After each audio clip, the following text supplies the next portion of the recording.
Okay, so we'll just Lanarei. We're here. I don't worry about that one. Éireann Idirlín, Scoileanna Speisialta, special schools, na Curragha are cuts, and Lucht an Roch Muis are the well off. You had that in Harlem book. Okay, look, that's it.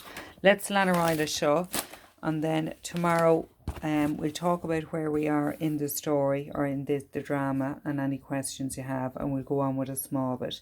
So I'm just doing a small bit today. Rarcahane is scene 8. On Stroid, it's the street, Dini people walking up and down.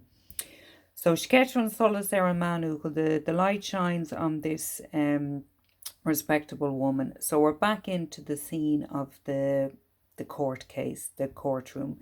The clerk in the courtroom. Banny Kinsley, Tussa Banny Kinsley is May.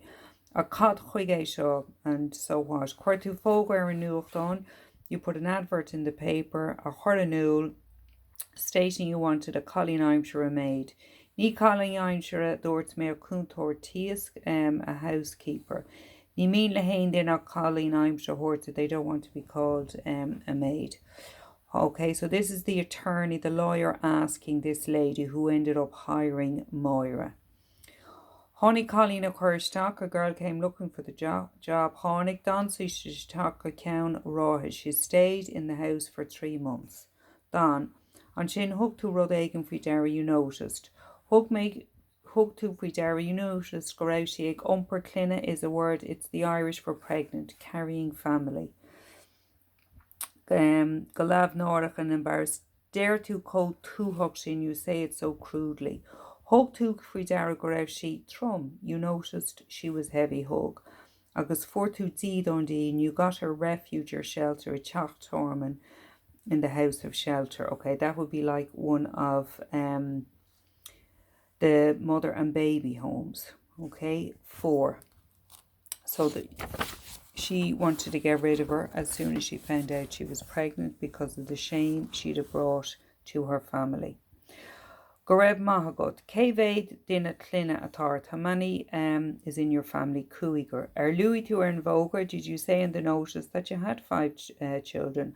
And though I lack our own shock made, you think I'm a fool. Daluhing, if I did, ni chucking collier bit, no girl would come to me. Kevade Colleen a honey cobbit, how many girls came to you looking like fraggart answering the notice? Ein Colleen a wine, just one. Near honey chugadach and tain Colleen a wine, just one, and Colleen chin a tanish Australia and this girl who's now on trial. So no, when you have Tassus, she had no certs and no litrica multa or references. No, said the Banny Kinsley. Ní raibh Tassus and litrica multa eki. Marshin Fain Rinatu, however, you employed her straight away. Ní first a Colleen Halls in the lane to show it's hard to get a girl these days, though she'd Galeric Dulta Sassana, they're going to England. Is Stairclash and Manti Colleen de Hort a bit all. It's difficult to get any sort of a house girl. Tá Cope agam féin den Ogra, I have a copy of the advert. Coon Tortiz, housekeeper wanted, Tach nua I'm sure a cad. Cade score Gominic. Cara funds the Tachton, £4 per week. This was a Fogar Maltok, a deceitful notice. Cain Torstal, what wage did you give her? Dúirt mé leihí go dúirthing ordú dí. I said I'd give her a ride though me actually sásúil if she was satisfactory. Agus an raibh she, and was she? You raibh aon lucht there was no fault with her. An raibh she glán macánta díhalach, was she clean, honest and hard-working bee. An raibh she ciún agus ja umpa, was she quiet and well-mannered v. An raibh na páistíl ceanúnirtí, or were the children fond of her? Beta go raibh, maybe they were. Or where she riva nua, did she ever tell you go raibh cion acu irti that they were fond of her? Beta, maybe. You raibh aon lucht agad irti. So you'd no fault with her or her work, no. Agus Cain Thorsdale, what salary did you give her? Dúirt mé leihí go dúirthing ordú dí I gceann tamil. I said I'd give her a rise after a while. Dá meach she sásúil if she was satisfactory. Fragger and Kesh, to answer the question. Cain Thorsdale a bhí agad.